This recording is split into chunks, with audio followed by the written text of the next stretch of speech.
Welcome to Now Playing Podcast's House of the Dead retrospective series. It was a nightmare.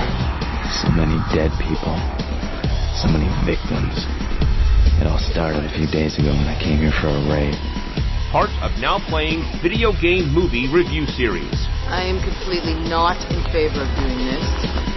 Hosted by Arnie. A good guy, if not a little goofy. Justin. So, what do you really do for a living? I kill zombies. And Stuart. They missed the boat to the rave. If only they decided to stay back in Seattle. They'd all be alive today. This podcast may contain detailed plot spoilers and harsh language. Come on, you big wimp. Listener discretion is advised. Okay, boys. Lock and load.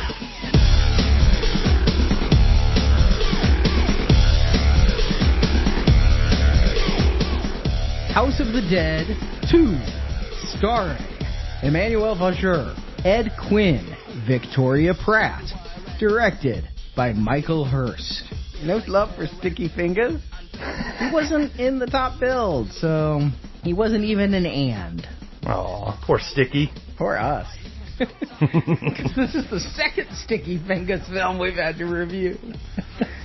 This is Arnie, the Now Playing co-host who's not always an asshole. I take Sundays off for good behavior. And Stuart. And this is Justin. 2 years is all it took after the original House of the Dead for House of the Dead 2 to be debuted in a film festival before going direct to video. And SyFy Channel. Premiered in February 2005 on SyFy. That means something at that time, too. Oh, boy. This is the result of Lionsgate. The first movie made them so much money. They were back at Mark Altman and like, we want a sequel. How fast can you get us a sequel? And they went, Uwe, let's come back. Let's do this again. And Uwe said, I'm busy working on another film. Here are my story ideas. Yes, despite not getting a credit, this is a story by Uwe Boll about, I would put zombies on a college campus. Yeah, and his minions. The credited story writers are the same ones that directed Alone in the Dark 2, the ones that I consider my nemesis at this point. Yeah, Peter Shearer and Michael Roche. Yes. I've never thought about contacting a real-life hitman, but if they keep making films, I might change my mind. Yeah, they would be the one if I did. But this is interesting that they made the choice to step away from Uwe. I bet it wasn't a long conversation. Will you come back? It might have been contractual to offer it to him. But they had to be breathing a sigh of relief that they weren't going to be reliving the nightmare that was House of the Dead. So no, instead they get Michael Hurst, who had, at this point... I do know that he wrote Mosquito. Oh my god, that movie is just so bad, and I wish it wasn't. That sounds like it should be fun, right? Corin Nemec from Parker Lewis Can't Lose as a Mosquito, but no, it's just bad. He'd also written The Butcher, so now here he is butchering House of the Dead 2, and at least he doesn't have a tough act to follow, right? I mean, after Uwe, I'd feel I have no training. I'd feel fine just going in and picking up a camera being like, if Uwe can do it, I can do it. Yeah, I can do it better. I agree. Even though it is a sci-fi original movie that had no theatrical release and no love and nobody in it that I've ever heard of before, I want to believe that it can be better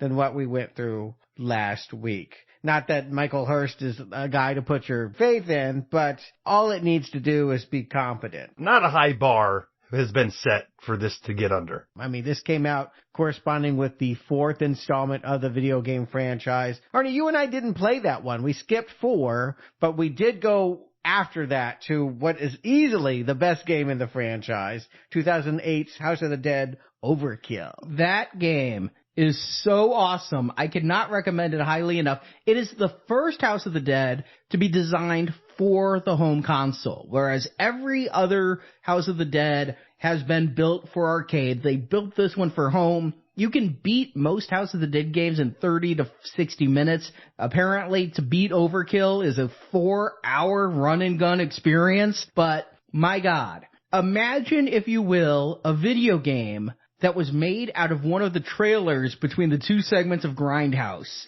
And that's what you have here is a blaxploitation AMF agent and an AMF agent who's kind of like Kurt Russell going through and jive talking to disco music. They even scratch the negative for the game to give it that grindhouse feel as you go through, and just these complete cheesy old movie tropes of the evil scientist and everything. I feel bad for the programmers. They didn't get the note that Grindhouse flopped, or maybe they didn't care, but I'm glad they made it so much in the style of Tarantino and Rodriguez, because it really does give the game a character that it hadn't had before. Like, suddenly it really felt more than any other game I could think of like you were living inside a B-movie. And since this series is always drawn on that, it was a strength. It's the first one that I felt really focused on story and character. The other ones, the character is you. Every so often you'll go outside yourself and see yourself as a male or a female agent. And in House of the Dead 3, there was a little bit more of it as they'd talk in the elevator and things. But this one really felt character driven and was a hell of a lot of fun. And long after we'd gotten the flavor of it, you and I just kept playing. And like, eventually we're like, all right, well, I guess we need to go and call it a day. We've been playing House of the Dead for like 6 hours straight, but man, that one was fun! Yeah, and I think we knew the cutscenes were going to be better than the movie we were going to review, but I just want to go ahead and say, if you put the cutscenes together, Green Arrow. It's that entertaining. This sounds like it might have taken a different tact than the old on-the-rails shooting game. Is it still a first-person shooter? Yeah. It is. And you're still on rails. You're still not moving. You're just pointing and shooting. But what makes it better is the soundtrack. I mean, I like Rob Zombie's House of a Thousand Corpses. I like the flavor of Grindhouse. I like the first Machete. And if you like that kind of stuff and can really groove to it, like Pulp Fiction, grimy, because this was kind of like Vincent and Jules from Pulp Fiction on a zombie killing spree. I mean, it's just a lot of fun. Yeah, and they're always cutting wise. Like in the games before, in spare moments you were hearing them, but they were saying perfunctory things. Here, there's always a joke when you see the monsters. It's not only like living in a bad movie, it's also like dragging along Mystery Science Theater behind you at all points in your ear. It's a good time. It in of itself is a recommendation. Now let's talk about the movie. We all know that this one was going to be hard, but how bad? Arnie, hit him with the plot. We'll get through House of the Dead 2. Well, it's been a few years since the first House of the Dead film, but now Professor Curian is played by Sid Haig. And at first I thought it was supposed to be the same character having aged really badly. Right. That rave. Rave to the Hague. And he's performing experiments in reanimating students on the Cuesta Verde University College campus, where I'm presuming he's tenured because nobody would keep him hired if you had a choice. One of the experiments goes wrong and he is bitten, and soon zombies have overrun the entire campus. 29 days later, AMS agents Jake Ellis, played by Ed Quinn, and Alexandra Morgan, played by Emmanuelle Vaugier, also known as Nightingale, are sent in with a Marine unit. They're assigned by Colonel Jordan Casper, played by returning Ellie Cornell. Oh, good. They brought her back from the dead. She survived. Yes, she just is in a wheelchair now. That happens when you lose half your body. She seems to be promoted as well. Yeah, Colonel. Well, I guess that happens when you stop a zombie uprising on Island of Death. Well, the AMS's mission is to find patient 0 on campus and get a blood sample that could be used to make a cure or a vaccine for the zombie virus. The Marines sent in with these agents are led by Sergeant Dalton, played by Sticky Fingers, and the most notable troops include Lieutenant Allison Henson, played by Victoria Pratt, Private Maria Rodriguez, played by Nadine Velasquez, and Pervy Bart. No rank, no last name, just Bart, played by James Parks. The Marines do help mow down a lot of zombies, and every single Marine is killed, Bart having been turned into a zombie by a bite from a zombie mosquito. Still, Ellis and Nightingale make it to Curian's lab where they find a zombie in a cage. It's Curian's son's Rudy, his girlfriend Alicia, who did get turned into a zombie after the events of the first film. They get Alicia's blood, and Colonel Casper orders an aerial strike to blow up the campus. Nightingale is attacked by zombies, so only Ellis escapes with the blood. only to meet Bart, not as dead as we thought. Bart cut off his own hand, and he's heir to a pharmaceutical empire. With the blood Ellis has, Bart could make billions in zombie vaccine, so he tries to take it by force, but Ellis fights back. Bart is killed, but the vial of blood broke, and the strike blew up the campus lab, so there's no way to go back and get more. But Nightingale comes out still alive, but uncertain whether or not she was bitten by a zombie, and she and Ellis drive off into the night as credits roll. So, it's a college film, and I'll tell you, they didn't fool me. When you start with a bunch of guys, some are wearing camo, yelling, "Attention!" and doing that military thing, "Gentlemen, tonight I want to make sure you're fully loaded and ready to go." I'm like, yeah, these guys don't actually look military, even for Uwe Boll's budget. And yeah, it's a panty raid at the Zit fraternity, and now I know what movie I'm in. And I did look it up. That would be Zeta Iota Theta.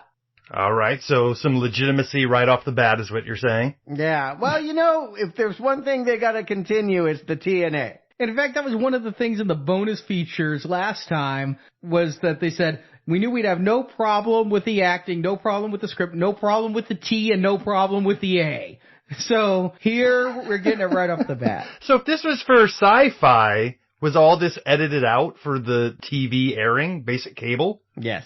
It was intended for theatrical release. They thought this was going to go to theaters. They said in the commentary, we're still waiting for it to go to theaters, but they did not realize exactly the lack of release this would get. Because this movie does have a lot of full frontal nudity, not just a few nipples through shirts here at the beginning. Yeah, we definitely see all of this co-ed here. Tracy, she's humiliated during the panty raid. She is caught on camera. This is before we had smartphones, so it is an actual camera that she's having sex with a frat brother, and she's so embarrassed that there's pictures that she is walking somewhere and gets run over by our main villain, Professor Roy Curian, the name that we all know from the video game and the name of Rudy from last week. He is running over co-eds to get cadavers for his blood experiments. You say the name we know, it's the actor we know, Sid Haig.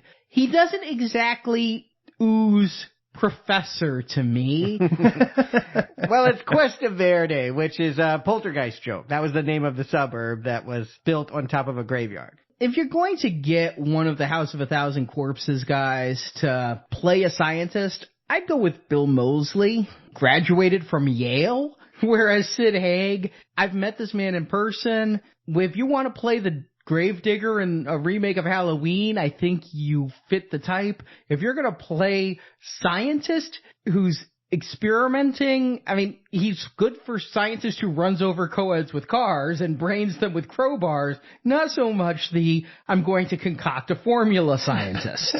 I don't think Sid Haig is here to sell us as a scientist. I think Sid Haig is here to try to lend a little bit of legitimacy to this horror movie. Don't say that, because you haven't sat through the shit I've sat through with Sid Haig back when we did the Night of the Living Dead retrospective series. He did Night of the Living Dead 3D about a year after this, and it is one of the most intolerable films. It makes both of these House of the Deads look like they deserve not Oscars, but maybe Golden Globes. Well, on a certain level, it's working on me, because we see Sid Haig as a familiar face. You may not know his past work. You may not know everything he's done, but he is a recognizable face. And I'm getting a little excited, like, oh, maybe there's a little bit more of a budget for this film. He's better than Castillo, anyway. I mean, that nameless, bald muscle man was a shit villain. Yes. But he just has no acting chops. He's forever the same guy. Whether I'm watching Creature, Night of the Living Dead 3D, or this, he's Captain Spaulding, right? Yeah, and that's why you cast him. Yeah, and he's not here for long. I mean, he's here to advance the minimalist version of the plot that we need. But the girl that he is getting ready to experiment on is the same girl, like you said, that we saw having sex during the panty raid. And this was another moment where I got excited, a familiar face of an actor that I know. She was on the bed with Theo Rossi. And I don't know if you guys know him, but he got pretty big because he was one of the main guys in Sons of Anarchy for years. I never watched Sons. Is he a likable character in him? He was one of the most lovable characters there. He was the most human out of a lot of them. He wasn't the main guy, but he was one that they brought on about halfway through the series, and they just kept giving him more and more stuff to do as it went on because he seemed to be that likable. So I got excited to see his face and realized, oh, this must have been pretty early in his acting career because we're not going to see him again. Yeah, I was about to say he comes back only to be killed because Tracy is injected with the Castillo blood experiment. And even though it takes Sid Haig a second to realize it works, she's going to get off that slab. She's going to bite him. She's going to start an outbreak that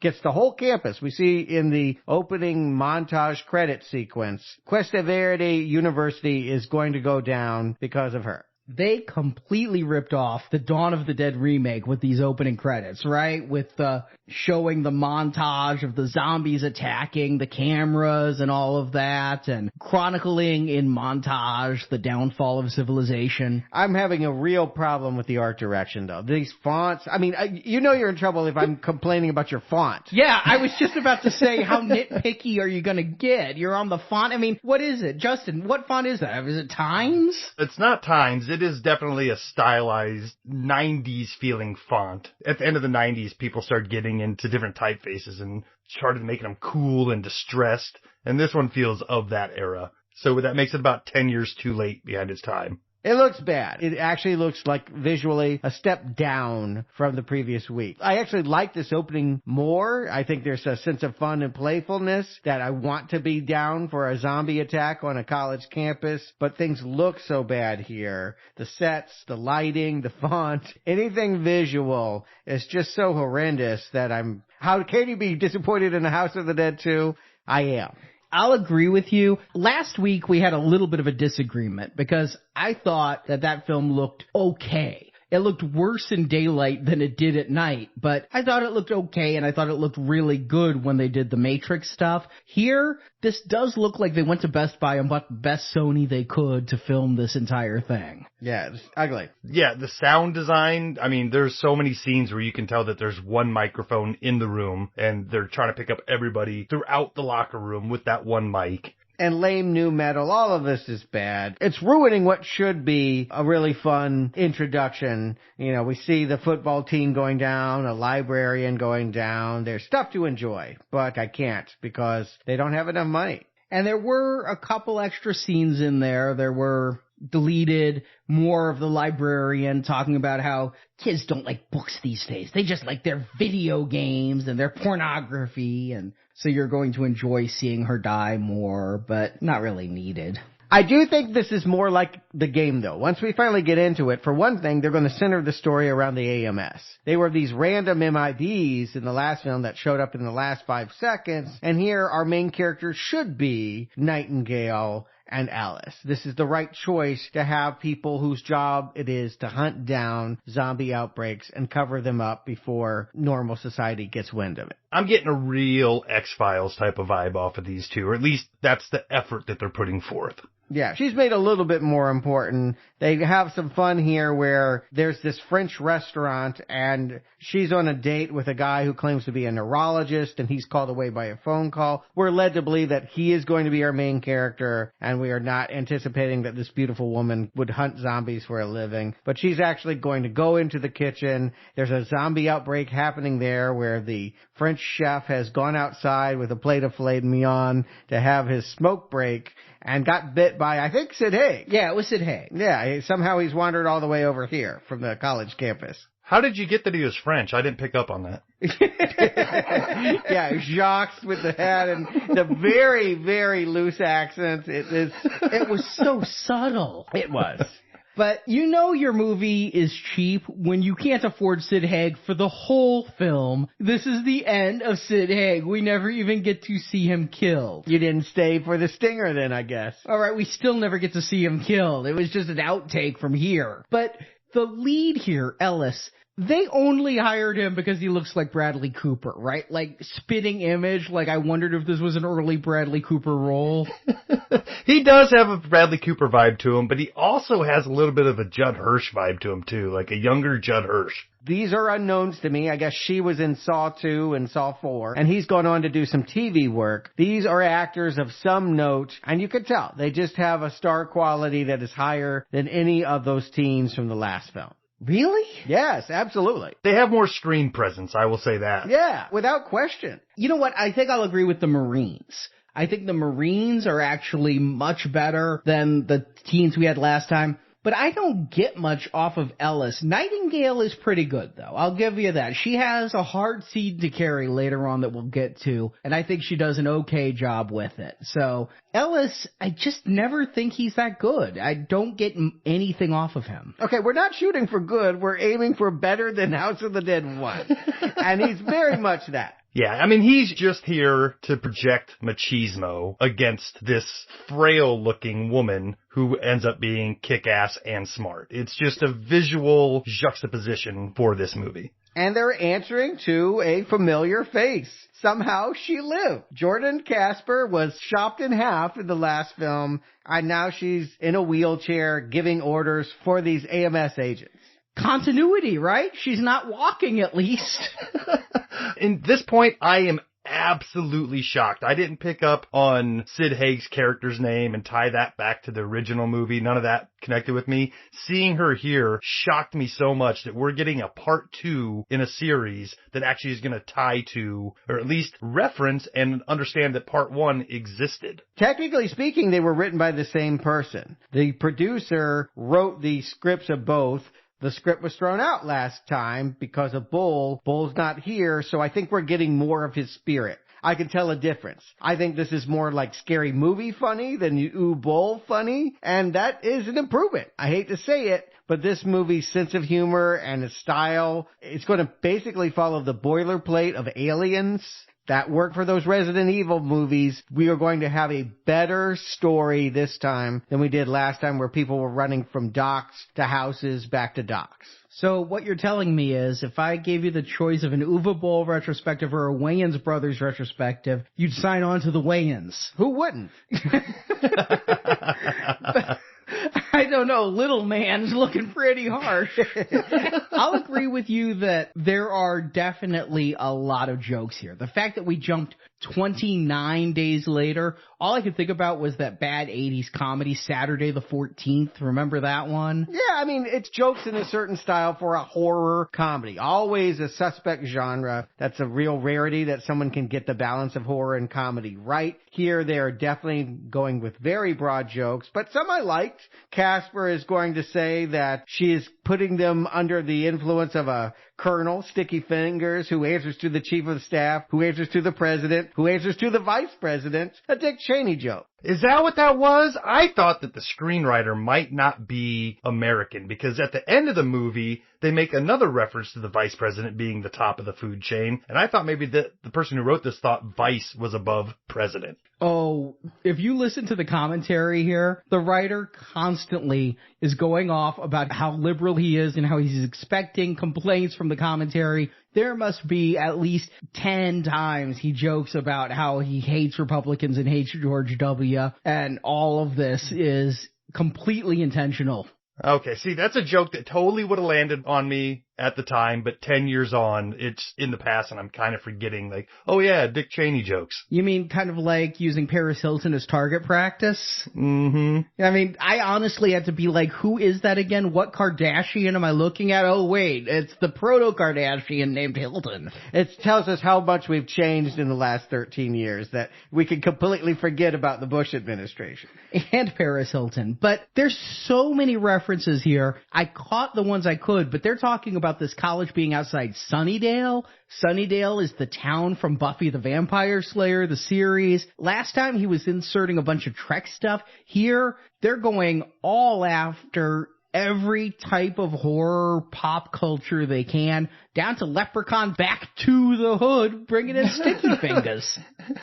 Sid Haig even has a clunky line mentioning Alone in the Dark there in his monologue when he's explaining to himself what he's doing. I don't know if that was a reference to Uwe's film or if they were just saying that's what you'd be doing had this actually been released theatrically. Yeah, a scary movie was a thing. This was a style. It was popular for people to riff. References have really become the dominant form of humor in this day and age. We have so much media, so many things that if you've seen it, that in of itself feels like a godsend, a laugh, like, someone else knows my pain. They know that thing or that thing that was so silly. For some people, if you know these references, it can be delightful, it can be fun. You always want to be careful. I would advise anybody, don't make it a movie about references. It works for Family Guy. It's a TV show about references. A series I don't like, but I agree, has been very successful at doing that for decades now. I would say the primary reference they're going for is Aliens by way of Resident Evil.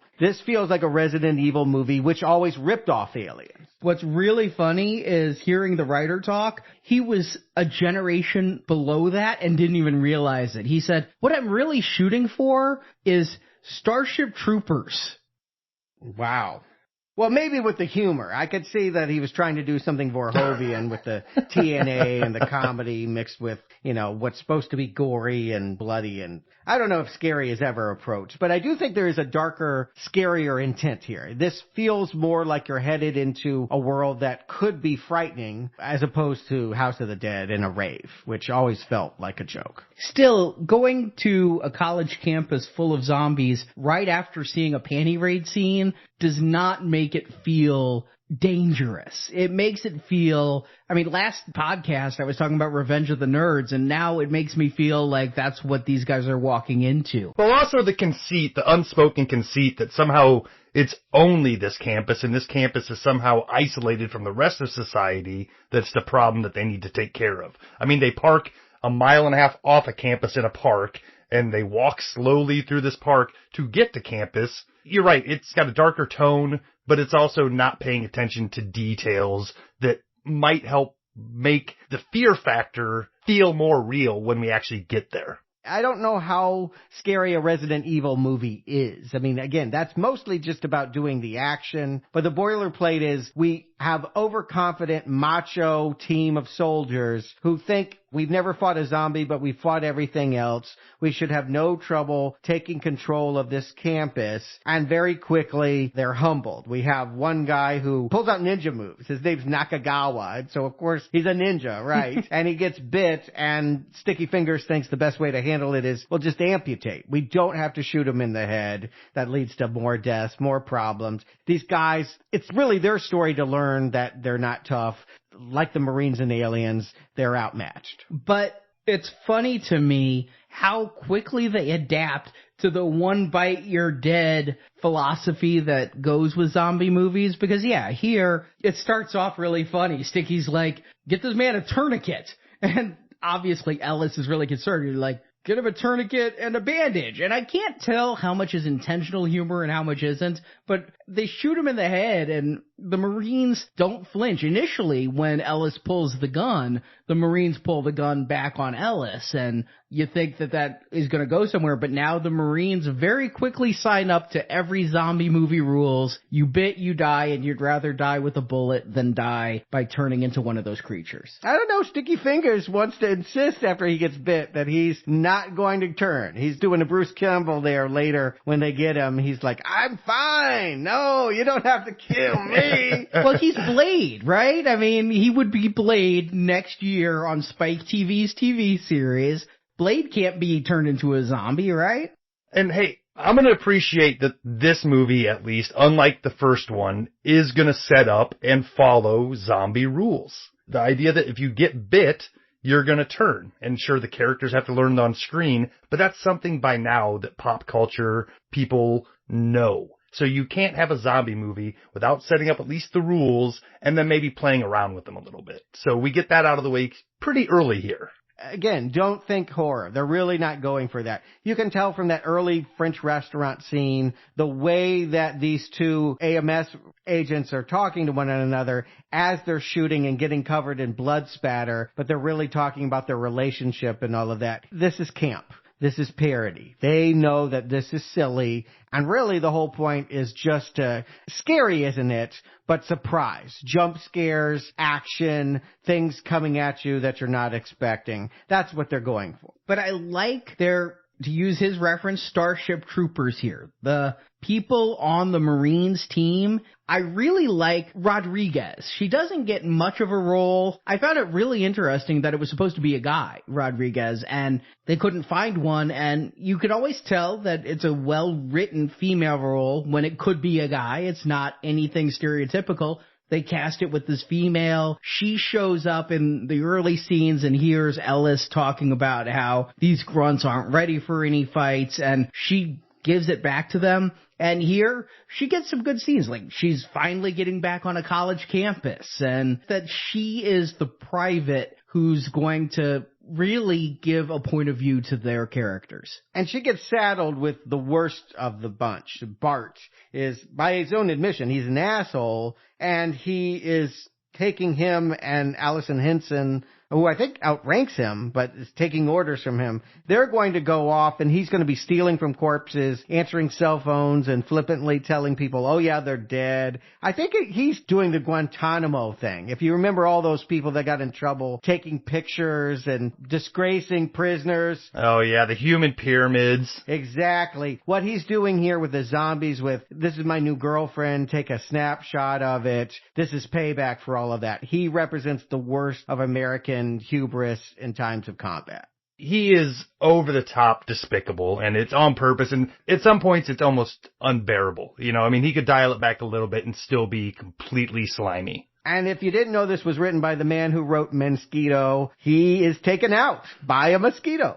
I, at first, thought that was really stupid, and I, second of all, didn't think about Mosquito. But then I went back and I played some House of the Dead some more, and I was shooting zombie frogs and went, wait a second. If there's zombie frogs and there's zombie dogs, there should be zombie mosquitoes. And I thought that was actually a clever way to, with zero budget, bring in the zombified animal trope. Yeah, and to get him, like he thought that he could handle everything, but yes, he's unprepared for this. I do feel like they're all unprepared. It's shocking to me that if they know that this is a bloodborne virus that is causing zombies, you would think they'd want to wear masks and rubber gloves and all of that. I don't know if its production value wasn't available to do that, or that we're supposed to think that they are just macho and arrogantly thinking they don't need to take preventative measures. That's the number one thing that always bothers me in any zombie movie or TV show is we're always supposed to be concerned about being bit or scratched because that's how you get infected.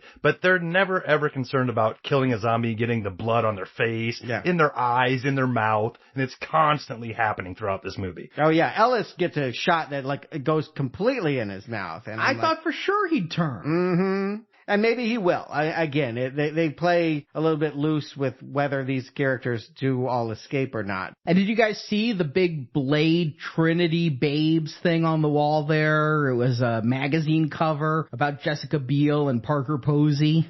I did notice that. That whole room felt very set-piecey. I mean, there was some McFarlane Sports Picks figures along the wall and some action figures on the shelf. But yeah, I was almost having more fun picking details out of the background than watching what was happening on screen. This was a girl's room. I was confused by that. What's the significance? When I saw the movie, I thought it was saying, hey, we're talking about horror movie babes, and we've had nothing but babes in this film, most of whom have shown you their nipples either through a shirt or not. But it turns out the writer we've been talking about who did this, Mark Altman, his production company owns Femme Fatales magazine, who also does the Cinema Fantastique magazine. Now, I don't think either of them are printed anymore because print really died hard in the past 10 years, but back when they made this movie, it was a way for him to get a horror in-joke reference and promote his own magazine.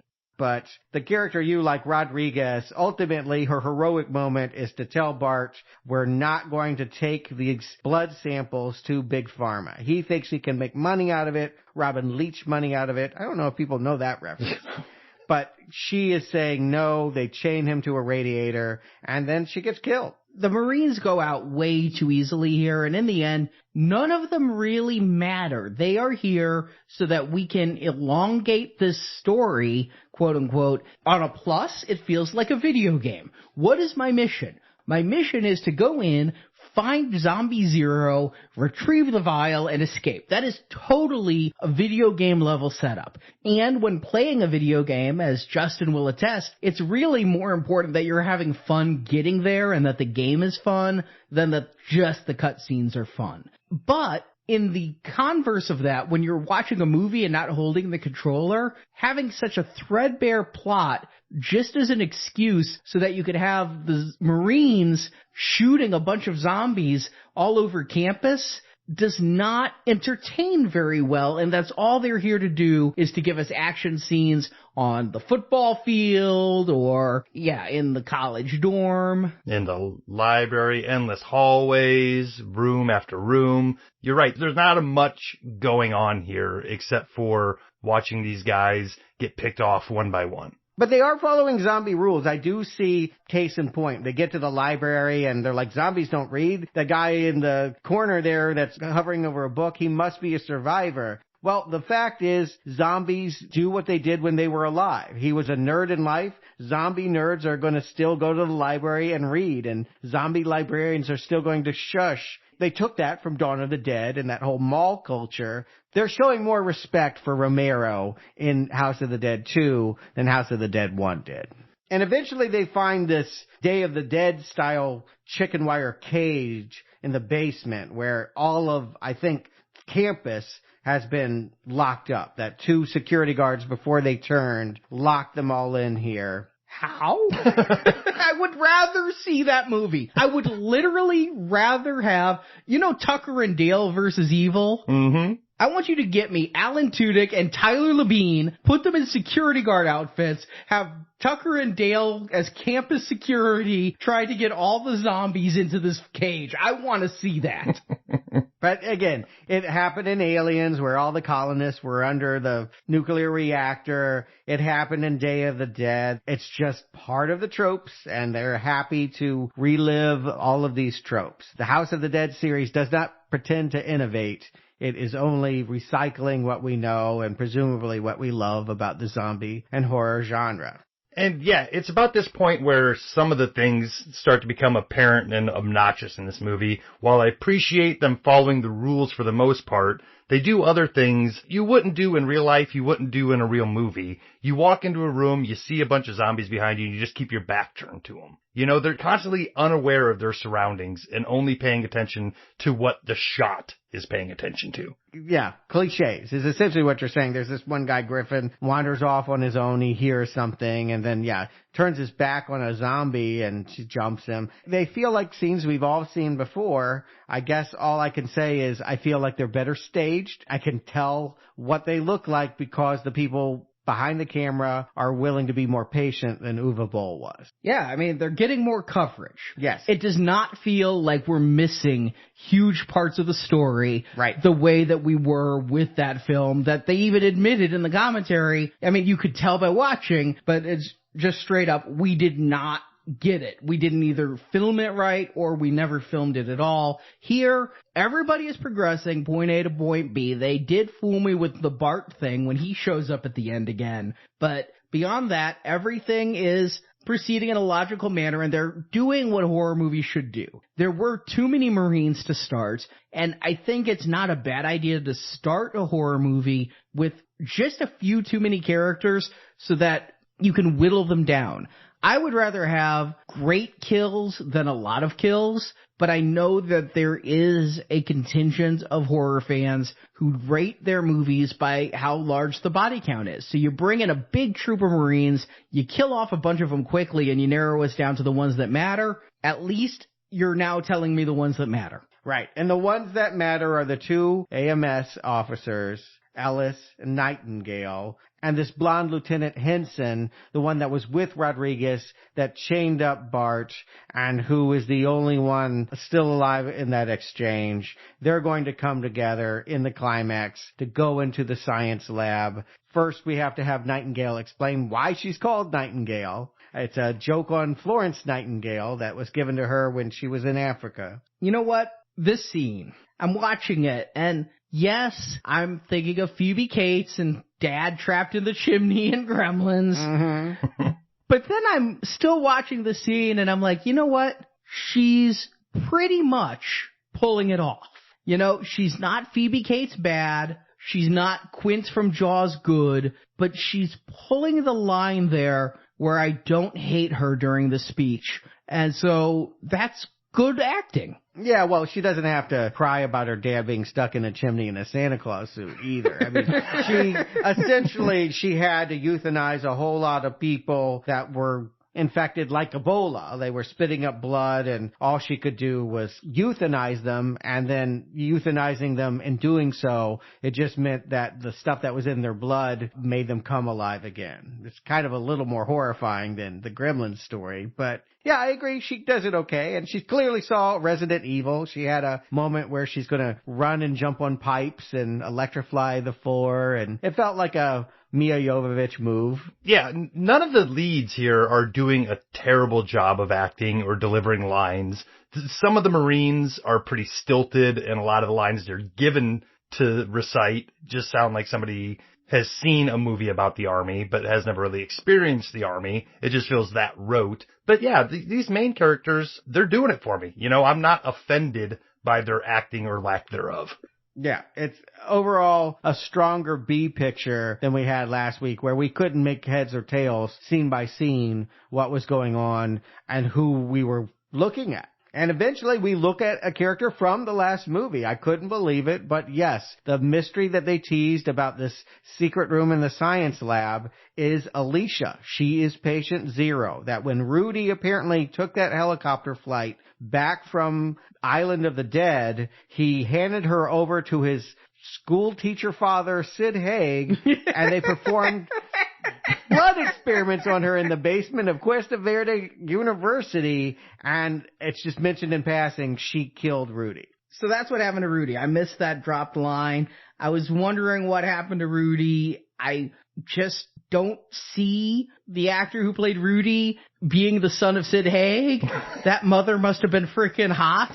I don't get it. At least I'm appreciating the choice here to tie the two movies together, especially if the plot of this one is to find patient zero or a first generation walker so that they can create an antibody to it. I can appreciate that if that's what we're looking for, then yeah, you're going to have to acknowledge what came before and where this all started, which was that island from the first one. You have to think that the screenwriter was pretty mad, right? I mean, I would be pretty mad if I wrote a script that got thrown away and it became House of the Dead. It's one thing if it throws away and it's The Shining by Stanley Kubrick. Okay, well, you're a genius. You can throw away my writing. I respect that. But yeah, Uwe Bolled my script over. And so, yeah, I do think that Mark Altman is going to insist on certain plot points continuing over. There was even a moment earlier on. If you remember, their boss, Casper, was like, your last mission sucked. And there was no point to it. I felt like that was a subtle joke on the first House of the Dead. I feel like this was the way the screenwriter could say, yeah, please ignore the fact that the last movie was bad and just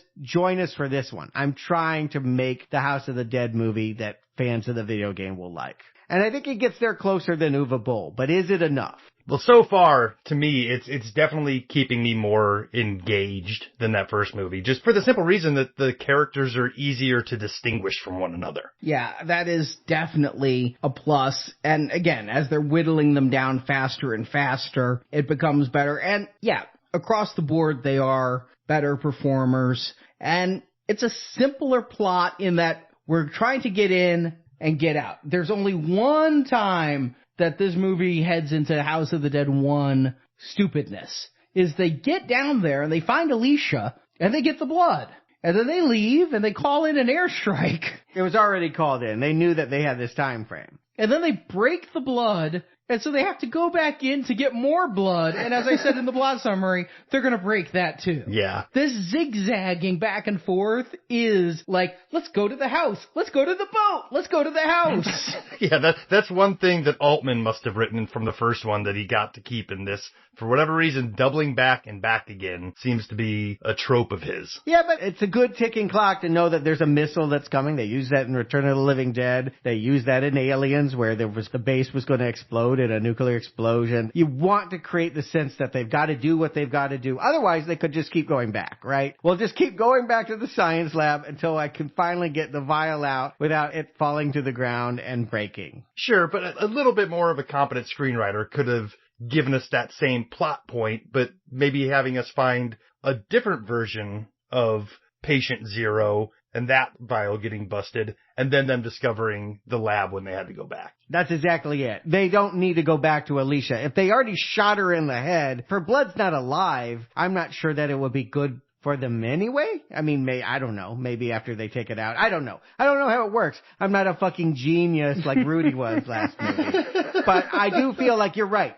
We have a plan. It got thwarted. We need to come up with a new thing. The fact that they have to go back to the very same basement and get the very same blood from the very same patient feels like redundancy they don't need. But it does get them on the football field with some zombie football players. It does lead to this very prolonged scene of, I have to be on the other side of the air vent to let you in, and so I'm going to cover myself in zombie blood. That football scene, it just felt like the joke from Beetlejuice, because you've got the zombies in full football gear acting like footballs. The way they're like, Coach, I don't think we made it through that crash. In Beetlejuice, it's like they're taking that a step further. But when they're fighting the football players, I'm a little bit checked out. I'm like, God, now we're on football players? Yeah, I'm right there with you. And that's why I was hoping they were going to play around a little bit with what we know about zombies and maybe just start pushing these guys over, or have a scene where they're really close to getting bitten, but they can't get to them because of the face mask.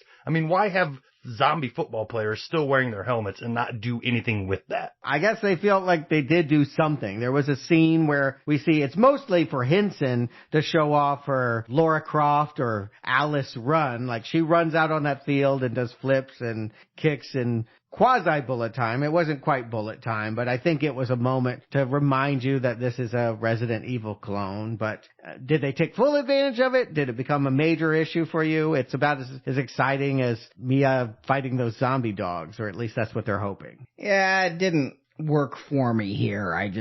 It was no zombie dog. Yeah, and at this point, it's just feeling like another set piece as we're doubling back.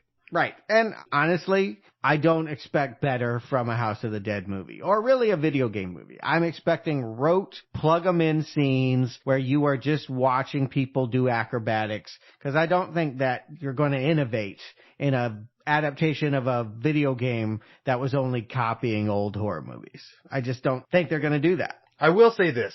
I would rather have the football backdrop than not have it, just for no other reason than it is a visual difference from the basements and hallways and parks that we've been seeing so far. I feel like the thing they didn't take full advantage of is you could mock campus life and youth culture. Like, what is it to be on a campus? They could have done more with, if these zombies are doing what they did when they were alive, you could have played a lot more parody on 2005's average college student. But no, we just don't have a movie that's that good. And so it's just about getting the vial of blood and getting out of there before the missile hits. And of course, just like the last one, we're going to have that the explosion is hitting just as we get out, and we all have to fly from the explosion. That is quite obviously a stock effect.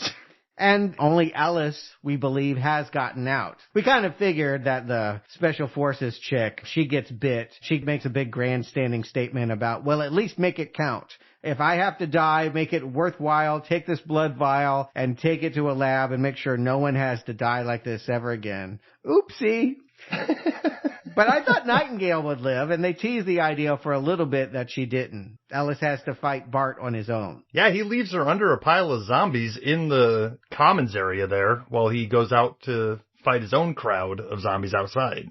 Yeah, that Bart is still hanging on. He cut his arm off both to get out of the radiator and possibly stemming the infection, although it doesn't seem to have worked. I think it's more slow acting because it was only a mosquito, but he is very much infected, and he very much is going to take that vial that Ellis has worked so hard to get and take it to people that will make him. It reminds me of Paul Reiser in Aliens, the guy that wanted to profit from the evil. They're doing those notes so many times. I don't understand why he's in the Marines if he's so rich. I mean, when he gets bit by the mosquito, he offers the 2 female Marines a whole bunch of money to let him out and starts talking about his pharmaceutical fortune. No. He's not rich. He's planning to sell it to the pharmaceutical company and then get paid. Oh, I thought he already was rich and then wanted to get even more with this vial. I didn't get that impression, but I think he had delusions of grandeur. He thought for sure very soon he would be, all he was focusing on was how rich he was going to be because he was going to take advantage of this situation. But no, Nightingale comes back and plugs him, and we're left with a reference to Carpenter's The Thing. Are they infected or are they not? We have a very ambiguous drive off into an uncertain future where it seems like, yeah, these guys didn't do their job, and now the whole world will be infected. Yeah, nothing is resolved. I actually don't give a shit if she's bitten or not. I'm assuming she is, because she was in quite a zombie pile. If not a single zombie got a tooth in, and especially since theoretically the blood can infect too. I mean, I'm pretty sure she's going to turn. I don't really care because I'm not invested in this movie at all. The climax made me roll my eyes a little too hard with the vials of blood, and this Bradley Cooper wannabe can just shoot her in the head in the truck. I don't know why they get in the truck. I think they should do The Thing. I didn't put that together, but you're exactly right. They should just sit there and wait and see if she turns instead of being in close quarters with a zombie. Yeah, but they want to give you that final shot, which is a major metropolitan city. I'm not sure which one, but the closest large urban area is decimated. And so we know that, like Resident Evil, this can go all the way around the globe and become a post-apocalyptic action series if anyone will give them money to do a House of the Dead 3. And it was planned. Mark Altman envisioned this as a trilogy. How goody. And the third one did get made. Oh, I almost thought we'd have to add it. But before I talk about that, Justin Stuart, do you recommend going into House of the Dead 2? Justin. All right. This one was obviously more entertaining and easier to watch than the first installment. It felt a little bit more competent in its filmmaking, and overall, it was quicker of a watch. Like, I felt myself not zoning out, not getting too terribly bored, even though there were a lot of scenes that felt redundant, and there was a lot of things that they were doing that just kind of pissed me off when it comes to zombie rules, as far as like just ignoring things going on around them, climbing out of a pile of zombies and acting like you didn't get bit. Stuff like that's going to bother me. But I'm going to judge this movie a little less harsh just based on the time frame. This movie came out before The Walking Dead took over the world of zombies, and it was doing some things well before The Walking Dead did them. The idea of taking the guts out of a zombie to put them all over your body to mask your smell so you can walk amongst them, that's something they did on Walking Dead, and it seemed pretty clever then, so I don't see why it's not just as clever here. Walking Dead did it in the comic in 2003. Oh, was it in the comic from there? Uh-huh. Okay. So when I saw that, here was my thought process when I saw that. Oh, they're ripping off The Walking Dead. Oh, The Walking Dead came later. No, The Walking Dead TV show came later, Arnie. If this happened to the comic. Oh, so they're still ripping off Walking Dead.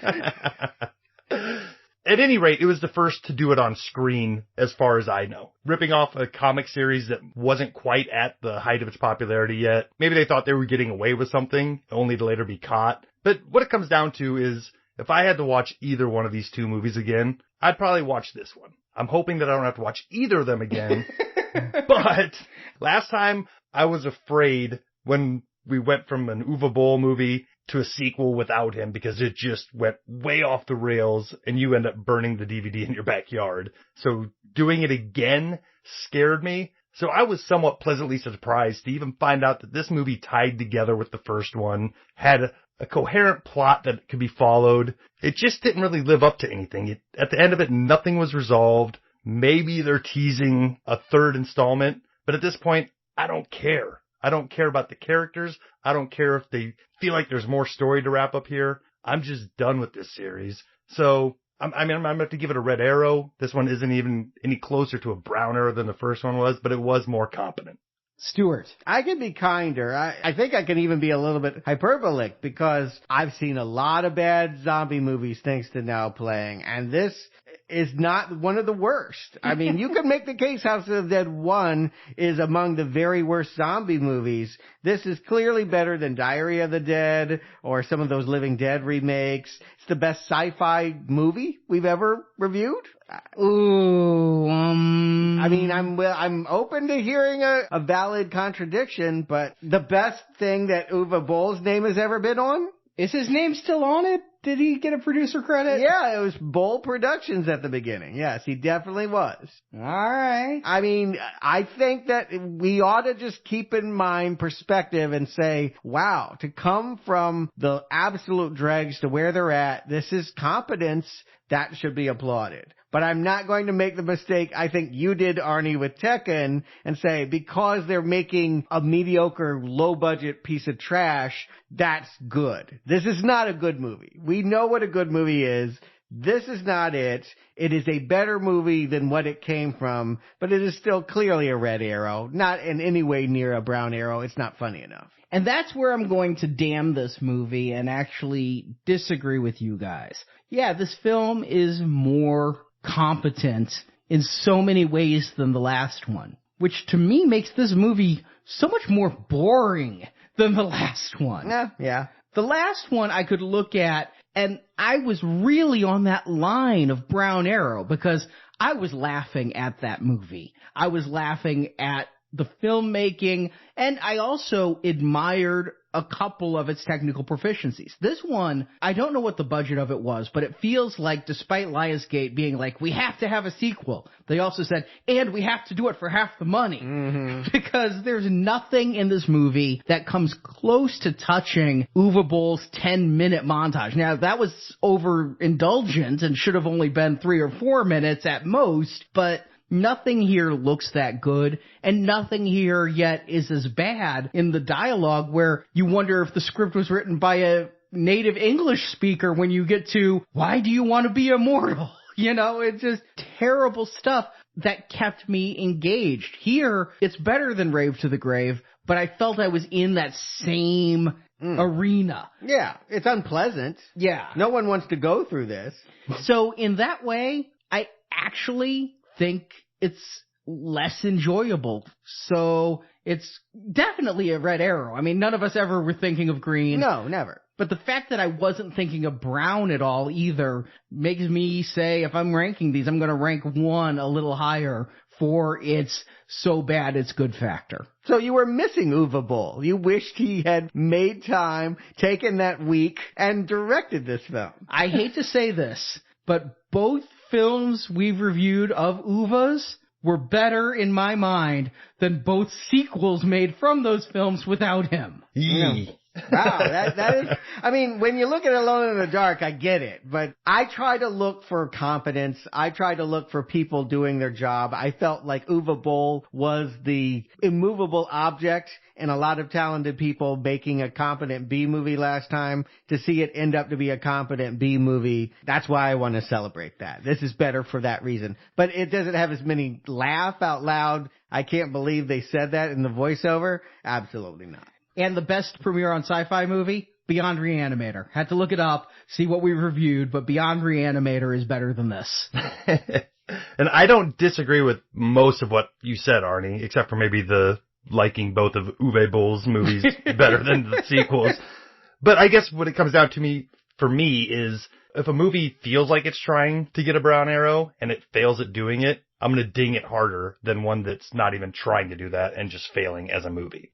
But both failed. Just one failed in a funny way. Yeah, I think we need to underline that all things connected to Uwe Boll are really terrible. Sometimes there are moments and scenes that make us laugh. They're that terrible. But yes, it's a river of shit. Yeah, rather than watch either of these, I'd rather watch House Party. I'd rather watch House Sitter. I'd rather watch The House. And that's shit. That Will Ferrell piece of shit. What about House 4 with the killer pizza? Yep, better. Okay. Big Mama's House 3. Oh, now. Like father, like son? Man of the House. Okay, you're being ridiculous. House Arrest. Remember House Arrest with Jamie Lee Curtis? Yes. I know I'd rather watch that. Yeah. House Bunny. That is not a good movie. Rather watch it than either House of the Dead. And you're telling me there could be more. There was more. They made the sequel and called it something else. Yeah, part 3. They had a script, and Mark Altman said it's a completely different approach to the material than the first 2 films. Well, you know, House of the Dead 3, the video game, was post-apocalyptic. Is that where they took it? No. Oh. No. But then what was said was, well, we're not going to call it House of the Dead 3 because Sega is not releasing the new House of the Dead games on home consoles. If there's no home console release, there's no tie-in benefit. But in 2006, very soon after this, came the Dean Cain starring movie, Dead and Deader. Like Dumb and Dumber with zombies. Oh, he wanted to be funny. This guy wanted to make jokes. Yes, he went complete horror comedy. It did premiere on SyFy Channel in December of 06. It's about a special forces squad investigating a medical outpost in Cambodia. Okay. And get attacked by zombies. Ooh, I feel like I had a near-death experience. We could have been up for another one of these sons of bitches. This sounds really close to being a House of the Dead 3 movie. Yeah, and there's a guy who is one of them turning into a zombie, and it was directed by a first-time director, and it had more in-jokes. Like, at one point, Dean Cain is trying to escape from a cooler, and somebody says, "Can't you use your heat vision?" No. Because he was Superman. He'll only be remembered as Superman, yes. What was the deciding factor? Because I see Ellie Cornell was in that movie as well. Like, if she would have played the same character, would have we had to sit through this? And who is she having sex with to keep getting his spirit? Maybe Mark Altman. Yeah, I think she might have been. I think he keeps doing it just to bring in Star Wars people, because it had Armin Shimmerman, who played Quark in Deep Space Nine. Well, we joke about what could have been, but it still could be. I do know that even as of 2 years ago, there has been talk about rebooting this franchise, even picking up the story strands with Jonathan Cherry. Rudy from the original film wants to come back and do it, since he didn't get the chance to do it in House of the Dead 2. I saw that on IMDb, that it was rumored that he would be in House of the Dead 3, but what I'm hearing more, and these rumors are 2 years old, that they're going to reboot House of the Dead. Yes. There is interest. There's that new game. And you know what? If they made a movie based off of that last House of the Dead game, Overkill, if they made House of the Dead Overkill the movie, now playing or no, I would be in theaters for that if they stick to that kind of feel and give it a little more money than they gave the second one. You don't feel like the zombie genre is like on its last legs for now? I think it's shambling, but I think it could get sped up again. I mean, it just takes the right movie to reinvigorate. And really, zombies, and we talked about this with Land of the Dead, they're really a metaphor for the times. And I feel that after 9/11, the zombie films were ready to come back. They really came back hard at a time when American audiences were ready to look at teeming hordes of mindless people going again, and to really discuss political situations. And where we are right now with the world, I think that there are allegories that zombie movies could make. Yeah, I certainly wouldn't write off a whole genre based on this film. But yeah, I'm glad to take a break. I'm glad there's no House of the Dead 3. I'm glad we're going to the movie theater, even though I'm not exactly sure if I'm going to like Venom. It's better than either movie we've reviewed the past 2 weeks. I'll say that. It's better than either House of the Dead. I've not even seen it. I'm iffy. You know what? I was so excited for this. You're the Venom fan. You love Spider-Man. I was going to say it's a property that is held more dearly, so the stakes are higher. Not really, though. I mean, I'd be fine if it was competent, is what I'm saying. As I won't be offended, because I already know they're not doing Venom right. When it comes to adapting Venom from the comics, this is already strike two, because there's no Spider-Man, there's no spider on his chest. But I could go with a good anti-hero movie thing if it worked, but man, that last trailer, its last moments of jokes, it felt Catwoman to me. So we'll see how that goes. But I think there's an acclaimed movie we're reviewing in the middle I can at least look forward to, because our patrons voted and overwhelmingly voted that we would review The Witch. It is The Witch. I don't know why they spell it with 2 V's, but it's The Witch from 2 years ago. It is a period piece, Arnie. I want to warn you. I gotta say, I only saw it once. It's a horror movie, but it's also a drama and an allegory.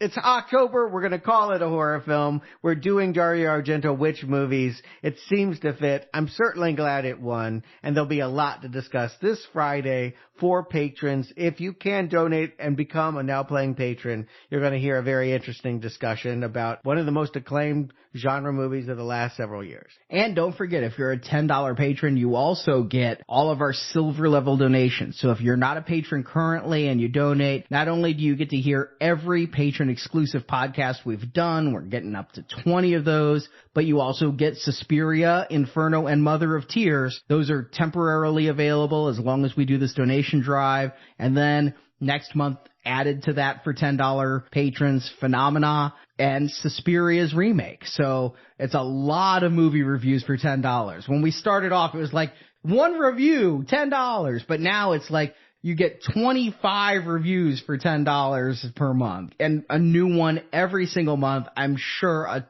ton of people are going to be interested in our November review where we're doing Apocalypse Now. Yes, there are good stuff we could never work into the main feed that I get to talk about, and Apocalypse Now is a big one for me. We'll be covering all of that. There's a lot to being a patron that I hope people find value in, but if not, thank you for just listening to our show. We will talk more video games and Uwe Boll in 2 weeks. Yeah, I just want to say especially thank you for listening this long to this show, to listening to us talk about House of the Dead 2. Thank you. Patron or not, thank you for sticking it out. Yeah, and there's more to come. Uwe is going to go postal in 2 weeks, and he's going to shoot down all his critics in a madcap comedy based on a video game I've never heard of. I have heard of Postal. It was another one of those controversial games. Yeah. It was made to be controversial. Clearly. I never played it, but I knew of it, so I'm curious. I just hope we don't watch so much Uwe Boll now that we're recording in the same studio, Stuart. I don't want you to go postal and just start shooting up the place because of the movies we're watching. You don't think it's affecting you in your daily life? I think anyone exposed to this material for a prolonged period of time is definitely in danger of that. I keep wondering why I'm binge watching like Ingmar Bergman films in between. I'm like I need to balance the shit by just diving deep into the artsy side of the pool. That's right, because the worst thing that could happen is for us to become immune to Uwe Boll. Yes. Right, exactly. We need to get through it, and so we shall. If I pick up a gun, it will only be aiming at more of his work in the weeks to come. So, Justin, Stuart, thank you for joining me. Listeners, thank you for listening to us, and I hope you'll join us next week for Venom. And until next time, game over, fucker.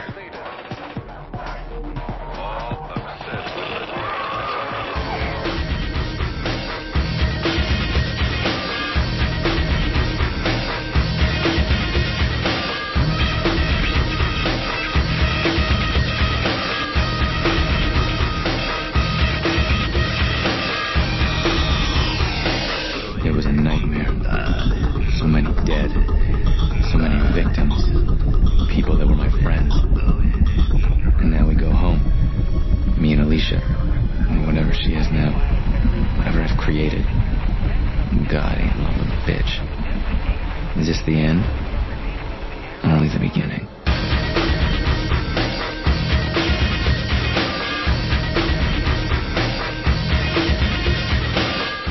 Thank you for listening to this episode of Now Playing Podcast. See you on Hell, boys. We hope you've enjoyed the show. Did you hear what I said? It works. I'm going to live forever. Come back to NowPlayingPodcast.com each week for another new movie review podcast. What part of shove off didn't you understand?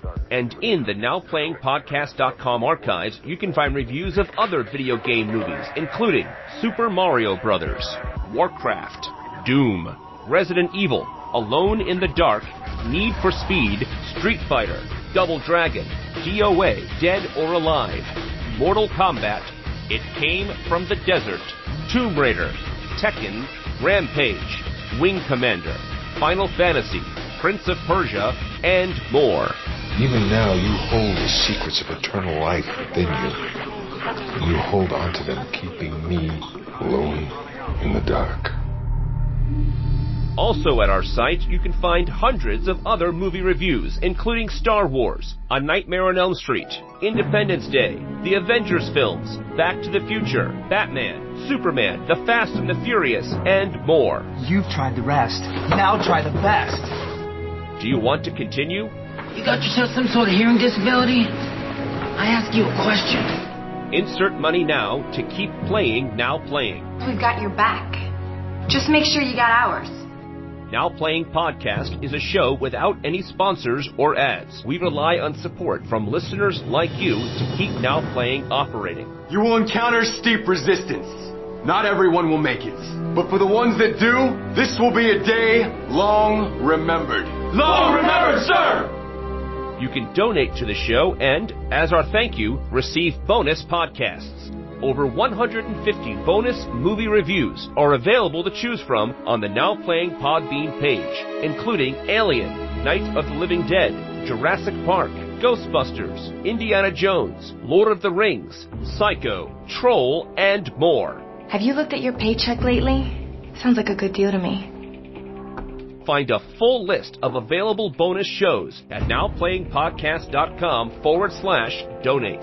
Tight ass like you probably enjoy being eaten by me. You can also join the Now Playing patron campaign through our Podbean site. Patrons of $10 or more get a new exclusive movie review every month, plus even more perks, including one where you can pick a movie for our hosts to review. Find the details on our website. How much? $300 sound fair? About $600 mine. If you want even more Now Playing reviews, place your order now for the first Now Playing book, Underrated Movies We Recommend. Get reviews of 125 films our hosts love. You can order the book by clicking the banner at the top of our homepage. Zombies don't read. They get hooked on phonics. You can follow Now Playing on Facebook and Twitter, where we post announcements of new episodes and where the hosts post movie mini reviews. Links to our social media pages are available on our homepage. You should take a look at this. Now Playing Podcast is produced by Arnie Carvalho. You created it all so you could be immortal. Why? To live forever. Now Playing's video game retrospective series is edited by David and Arnie. So sorry. I don't know what to say. Don't say anything. We've all lost people we love. Won't be the first and certainly won't be the last. Now Playing credits read by Brock. Just love the sound of your own voice, don't you? Pretty much, yeah. The opinions expressed on Now Playing are those of the individual hosts and may not reflect the opinion of Venganza Media Incorporated. Way to win friends and influence people. Venganza Media Incorporated is not affiliated with the motion pictures reviewed or otherwise referred to herein. All movie clips and music included in this podcast are the intellectual property of their respective copyright holders. They are included here for the purpose of review and no infringement is intended. This entire mission was a waste of time. We lost a lot of good men out there. Now Playing Podcast is an exclusive trademark of Venganza Media Incorporated and may not be used without the expressed written permission of Venganza Media Incorporated.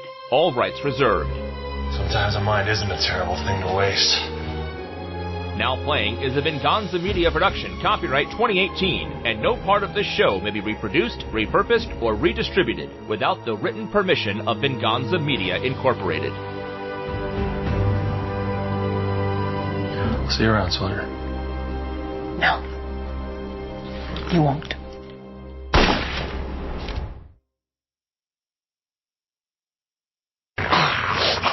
Emmanuelle Vaugier. Emmanuelle Vaugier. Emmanuelle. 5. People are going to think this is a porn. Manual 5, Alone in Paris. Emmanuelle, Alone in the Dark. Michael Hurst, who had at this point done Pumpkinhead 2, maybe? No, that was after. Oh. This got him Pumpkinhead 2. I thought they made Pumpkinhead 2 and it sat on the shelf for 8 years, but who's to say? Oh, wait, no, he did Pumpkinhead Blood Feud. Pumpkinhead 2 sat on the shelf forever. Pumpkinhead 2 is the one that had Soleil Moon Moon Cry. Pumpkinhead Blood Feud had Amy Manson and Lance Henriksen. Oh, so it's a part 3. Yeah. Oh. If we ever do the Pumpkinhead series, there's like 4 or 5. I wasn't aware. And I think this one was directed to SyFy as well. He'd also written The Butcher, so now he'll butcher some zombies with Alone in the Dark 2. At least he doesn't have a hard act to follow, right? It's House of the Dead 2. You keep confusing the two. Not Alone in the Dead. Sorry. No, Alone in the Dead 2. I'm just creating new awful hybrids. House of the Dark. But here he is butchering House of the Dead 2. I almost said House of the Dark. Fuck. It's like not only seeing a bad movie, it's like having mystery theaters. He got pretty big because he was one of the main guys in Sons of Anarchy for years. I thought you were saying he's got pretty big because he had that woman straddling him. I mean, it would just be Real Genius Zombie Edition. You had to get that in. I did. I really did. Well, congratulations.